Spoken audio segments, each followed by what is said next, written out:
सुप्रभात मित्रों, कैसे हैं आप लोग। आशा करता हूँ आप लोग स्वस्थ होंगे और मस्त होंगे फ्रेंड्स, और अपनी हिंदी रीडिंग की प्रैक्टिस भी खूब मन लगा के कर रहे होंगे फ्रेंड्स। चलिए फ्रेंड्स, आज हम कहानी देखते हैं चींटी और चिड़िया के बारे में। ठीक है, देखिए मूल भाव क्या है।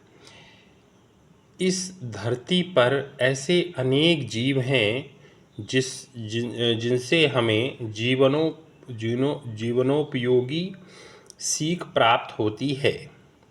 उन्हीं में से चींटी एक एवं चिड़िया भी हैं जो विशेष शिक्षा प्रदान करती हैं। इस कविता के माध्यम से कवि उन्हीं के जीवन से शिक्षा ग्रहण करने हेतु प्रेरित करता है। चलिए फ्रेंड्स, क्या शिक्षा देती हैं। मेरी दो गुरु हैं, एक चींटी और दूसरी चिड़िया।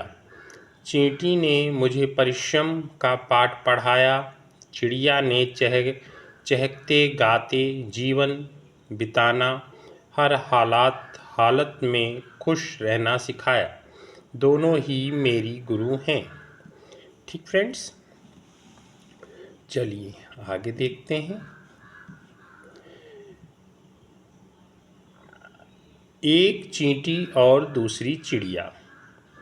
चींटी दिन निकलते ही काम करना शुरू कर देती है।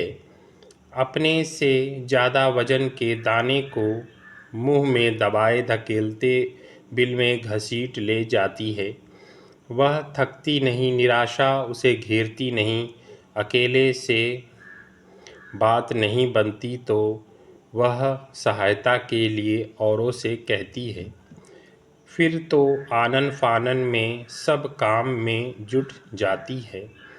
उसे पूरा करके ही मानती है। एक का काम सबका है, वे यह जानती है।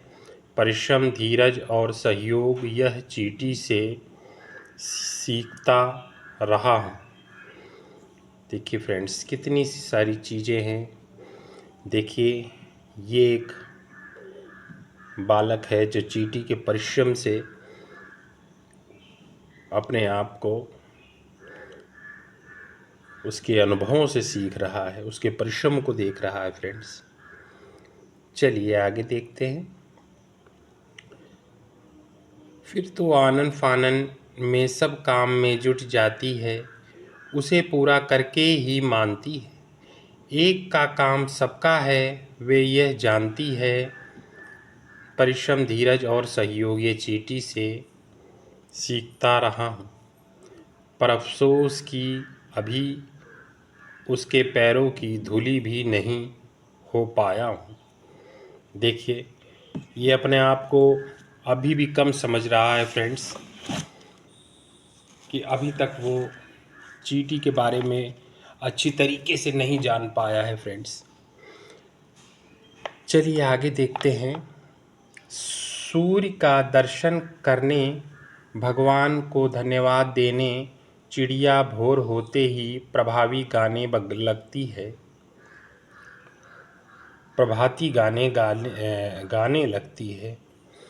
इस गाने के आगे मंदिरों के बेसुरे कंठों से निकले आरती के स्वर नीरस हैं, फीके हैं। चींटी की तरह चिड़िया संग्रह नहीं करती, वह नित्य कुआं खोदकर पानी पीती है। आज जिसने दिया कल भी वही देगा, ऐसा विश्वास, ऐसी आस्था चिड़िया में ही है। वह गाती है, काम करती है, प्रसन्न रहती है। उसमें असीम विश्वास है, अपने पर भरोसा है। काश उससे आधे गुण भी मुझ में आ जाते तो मैं बदल देता इस मनहूस आस्थाहीन अपने दुख से दुखी दुनिया को। मेरी दो गुरु हैं, एक चींटी और दूसरी चिड़िया। नीलकंठ कवि हैं फ्रेंड्स, जिन्होंने ये कविता लिखी। देखिए, चिड़ियाएँ भोर हो रही है और ये चिड़िया गाना गा रही। ठीक है फ्रेंड्स, चलिए नीलकंठ जी के बारे में भी थोड़ा बहुत पढ़ लेते हैं कि आखिर ये नीलकंठ जी कौन हैं। कवि परिचय। नीलकंठ तिवारी अपने समय के श्रेष्ठ कवि और गीतकार थे। उनके द्वारा लिखी गई कविताएं एवं गीत आज भी समस्त भारत में बड़े लोकप्रिय हैं। उन्होंने अपनी युवावस्था मध्य प्रदेश में व्यतीत की तथा फिर मुंबई फिल्म उद्योग में प्रवेश किया। वह फिल्म अभिनेता दिलीप कुमार तथा किशोर कुमार के घनिष्ठ मित्र रहे एवं कई वर्षों तक उनके साथ काम किया। उन्होंने किशोर कुमार के लिए गीत भी लिखे। गीत लिखने के साथ साथ उन्होंने फिल्मों में अभिनय भी किया। 11 फरवरी 1976 को उनका स्वर्गवास हो गया। ठीक है फ्रेंड्स, कितनी अच्छी कविता थी फ्रेंड्स, और ये हमारे लिए कितनी शिक्षाप्रद है, जो हमें चिड़िया और चींटी से सीखने की प्रेरणा दे रही है कविता फ्रेंड्स। कमेंट बॉक्स में कमेंट करके बताइएगा फ्रेंड्स कि आज की कहानी आपको कविता कैसी लगी, और अगर कोई दिक्कत हुई हो कुछ चीज़ समझने में या कोई चीज़ आपको ना समझ में आई हो तो कमेंट बॉक्स में कमेंट करिएगा फ्रेंड्स, उसका सॉल्यूशन किया जाएगा फ्रेंड्स। आपका दिन शुभ हो फ्रेंड्स, धन्यवाद।